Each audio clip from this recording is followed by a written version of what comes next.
ఛత్తీస్గఢ్ విద్యుత్ కొనుగోలు అంశంలో మాజీ ముఖ్యమంత్రి కేసీఆర్ కు నోటీసులు అందే. ఇక ఈ నెల 15 లోపు వివరణ ఇవ్వాలని కేసీఆర్ కు జస్టిస్ నరసింహారెడ్డి నోటీసులు పంపించారు. అయితే ఎన్నికల దృష్ట్యా జూలై 30 వరకు సమయం కావాలని కేసీఆర్ కోరినట్లు తెలుస్తుంది. ఇక కేసీఆర్ ఇచ్చే వివరణ సంతృప్తికరంగా లేకపోతే ప్రత్యక్షంగా విచారిస్తామని జస్టిస్ నరసింహారెడ్డి తెలియజేశారు.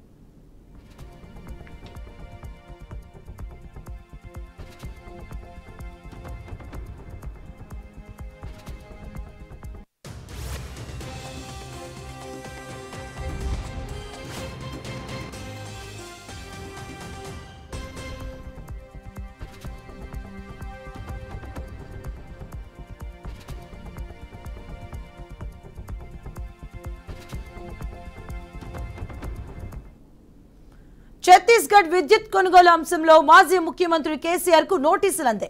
ఈ నెల 15 లోపు వివరణ ఇవ్వాలని కేసీఆర్ కు జస్టిస్ నరసింహారెడ్డి నోటీసులు పంపించారు.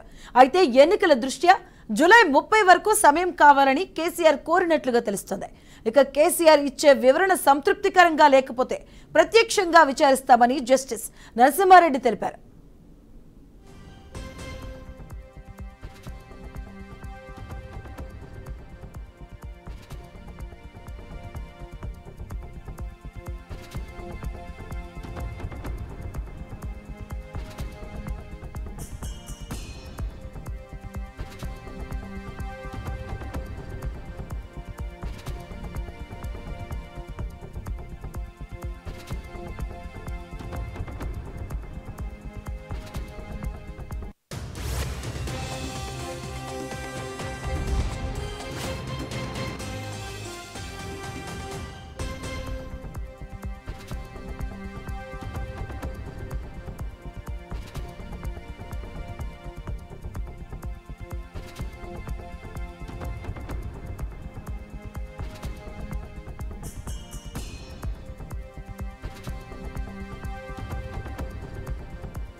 ఛత్తీస్గఢ్ విద్యుత్ కొనుగోలు అంశంలో మాజీ ముఖ్యమంత్రి కేసీఆర్ కు నోటీసులు అందే.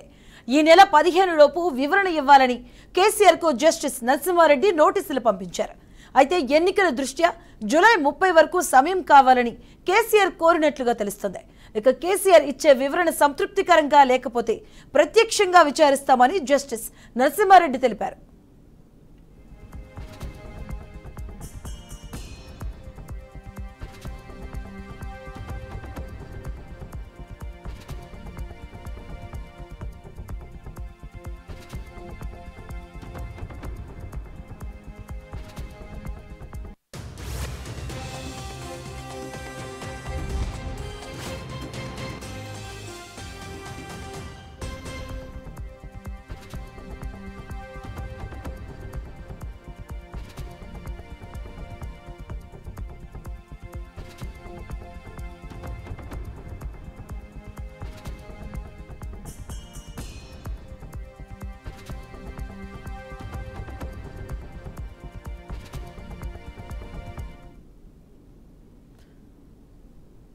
ఛత్తీస్గఢ్ విద్యుత్ కొనుగోలుపై మాజీ ముఖ్యమంత్రి కేసీఆర్ కు నోటీసులు అందించారు. విద్యుత్ ఒప్పందంలో కేసీఆర్ పాత్రపై వివరణ కోరారు. జూన్ 15 లోపు వివరణ ఇవ్వాలంటూ కేసీఆర్ కి అయితే నోటీసులు అందినట్టుగా తెలుస్తుంది. ఇదే అంశానికి సంబంధించిన పూర్తి అప్డేట్స్ మా కరెస్పాండెంట్ భాస్కర్ అందిస్తారు. భాస్కర్, కేసీఆర్ ముఖ్యమంత్రి పనిచేసినటువంటి మాజీ ముఖ్యమంత్రి పనిచేసిన కేసీఆర్ 10 ఏళ్ల అధికారంలో నుండి తెలంగాణకు కావాల్సిన విద్యుత్తును ఛత్తీస్గఢ్ రాష్ట్రం నుంచి కొనుగోలు చేయడం జరిగింది. అయితే ఆ నేపథ్యంలో అసలు ఛత్తీస్గఢ్ నుంచి కొనుగోలు చేసినటువంటి ఈ విద్యుత్తుకు ఎంత రేట్ ఉన్నది, ఎంత ప్రభుత్వం ఫిక్స్ చేసింది, ఆ ప్రభుత్వంకి మనకు కుదిరినటువంటి ఒప్పందం ఏందని చెప్పి దాన్ని పూర్తి స్థాయిలో ఇవాళ నివేదిక జస్టిస్ నరసింహారెడ్డి ఇప్పటికే ప్రభుత్వం సంబంధించినటువంటి ఆదేశాలు జారీ తోటి నోటీస్ ఇవ్వడం జరిగింది. దీనికి సంబంధించిన పూర్తి స్థాయి వివరణ, అప్పుడున్నటువంటి ఒప్పందాలు కావచ్చు, అప్పుడున్నటువంటి అగ్రిమెంట్ ఏ స్థాయిలో జరిగింది, ఎట్లా జరిగింది అనేది జూన్ 15 లోపల దానికి పూర్తిగా సమాచారం ఇవ్వాలని చెప్పేసి అయితే వాళ్ళు చేసిన పరిస్థితి.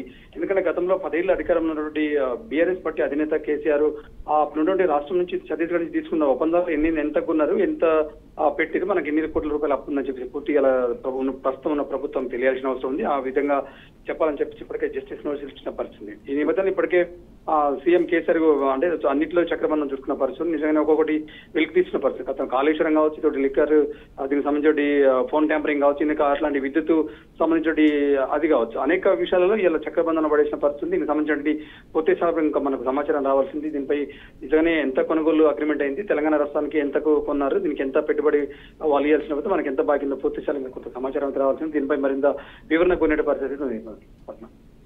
Right, thank you Bhaskar.